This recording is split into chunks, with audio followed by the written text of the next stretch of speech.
ഇപ്പോൾ എല്ലാവരും ആൻഡ്രോയിഡ് ഓറിയോയിലോട്ടൊക്കെ മാറാൻ പോവുകയാണ്. അപ്പോൾ ഓറിയോയിലോട്ടൊക്കെ മാറാൻ പോകുന്നത് അറിയുന്നവർക്ക് കുഴപ്പമില്ല, അറിയാത്തവർക്ക് വേണ്ടിയാണ് ഞാൻ ഈ വീഡിയോ ഇട്ടേക്കുന്നത്. ഇപ്പോൾ ആൻഡ്രോയിഡ് ഓറിയോയിലോട്ട് മാറാൻ പോകുന്നതിന് മുമ്പ് നിങ്ങൾ എന്തായാലും കസ്റ്റമർ റിക്കവറി ഇൻസ്റ്റാൾ ചെയ്തതിന് മാത്രമേ നിങ്ങൾക്ക് ആൻഡ്രോയിഡ് ഓറിയോയിലോട്ട് ആൻഡ്രോയിഡിൽ ഏത് വെർഷനോട്ട് മാറാനും പറ്റത്തുള്ളൂ. അഥവാ സ്റ്റോക്ക് റിക്കവറി വെച്ച് മാറാൻ പറ്റും, എന്നാലും കുറച്ച് സേഫ് അല്ല, കുറച്ചുകൂടെ അഡ്വാൻസ് നമ്മുടെ കസ്റ്റമർ റിക്കവറി തന്നെയാണ്.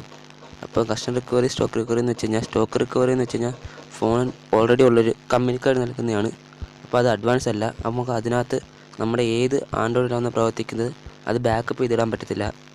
ഈ ബാക്കപ്പ് ചെയ്യുന്നത് എന്തെന്ന് വെച്ച് കഴിഞ്ഞാൽ, നമ്മൾ പുതിയ ആൻഡ്രോയിഡ് ഇൻസ്റ്റാൾ ചെയ്യുമ്പോൾ അഥവാ എന്തെങ്കിലും പ്രോബ്ലം പറ്റിക്കഴിഞ്ഞാൽ നമ്മുടെ പഴയ സോഫ്റ്റ്വെയറിലോട്ട് നമുക്ക് ആ ബാക്കപ്പ് ചെയ്ത ഫയൽ വീണ്ടും റിക്കവർ ചെയ്ത് പഴയതിലോട്ട് പോകാൻ പറ്റും.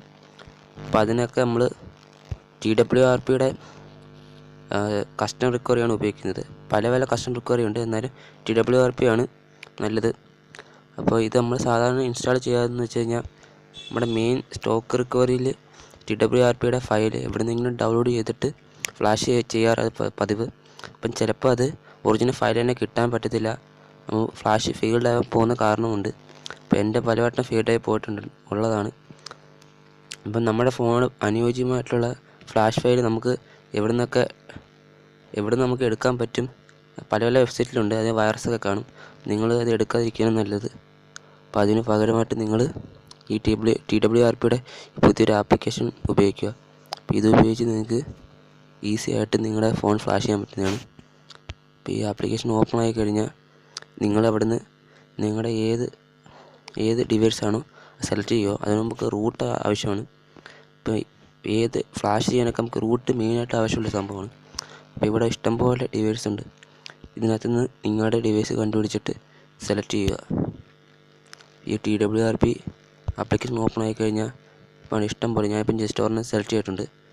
അവിടെ നമ്മൾ ഡൗൺലോഡ് ചെയ്തതിന് ശേഷം ഫ്ലാഷ് ചെയ്യുക, റീബൂട്ട് ചെയ്യുക. അപ്പോൾ നിങ്ങളുടെ റിക്കവറി ഫ്ലാഷ് ആകുന്നതാണ് അർത്ഥം. ഇപ്പോൾ ഞാൻ ഓൾറെഡി ചെയ്തിട്ടുണ്ട്. സൈഡിൽ എടുത്തു കഴിഞ്ഞാൽ റീബൂട്ടഡ് റിക്കവറി എന്ന് വെച്ച് കഴിഞ്ഞാൽ, നമ്മൾ ഫ്ലാഷ് ചെയ്ത സംഭവം സാധാരണ നമ്മൾ വോളിയം അപ്പ് ബട്ടണും പവർ ബട്ടണും ഞെക്കുമ്പോഴാണ് റിക്കവറിലോട്ട് പോകുന്നത്. അപ്പോൾ ഇവിടെ നമുക്ക് അത് ചെയ്യാതെ നേരിട്ട് റിക്കവറിലോട്ട് പോകാൻ പറ്റുന്നതാണ്. ഇപ്പോൾ ഇവിടെ ഇഷ്ടംപോലെ ഡിവൈസ് ഉണ്ട്. അല്ലെങ്കിൽ നിങ്ങൾ ഇവിടെ നിങ്ങൾ സിപ്പ് ഫയൽ ഡൗൺലോഡ് ചെയ്തിട്ടുണ്ടെങ്കിൽ, നിങ്ങളുടെ റിക്കവറിയുടെ സിപ്പ് ഫയൽ ഡൗൺലോഡ് ചെയ്തിട്ടുണ്ടെങ്കിൽ നിങ്ങളുടെ സ്റ്റോക്ക് റിക്കവറി പോവാതെ ഇവിടുന്ന് നേരിട്ട് നിങ്ങൾക്ക് ഇൻസ്റ്റാൾ ചെയ്യാൻ പറ്റുന്നതാണ്. നിങ്ങൾക്ക് വീഡിയോ ഇഷ്ടപ്പെട്ടെങ്കിൽ സബ്സ്ക്രൈബും ലൈക്കും ചെയ്യുക. അതുപോലെ തന്നെ മൈ സ്മാർട്ട് സപ്പോർട്ട് എന്ന ചാനലും സബ്സ്ക്രൈബ് ചെയ്യുക. അതുപോലെ തന്നെ ചാനൽ സപ്പോർട്ട് ചെയ്യുക.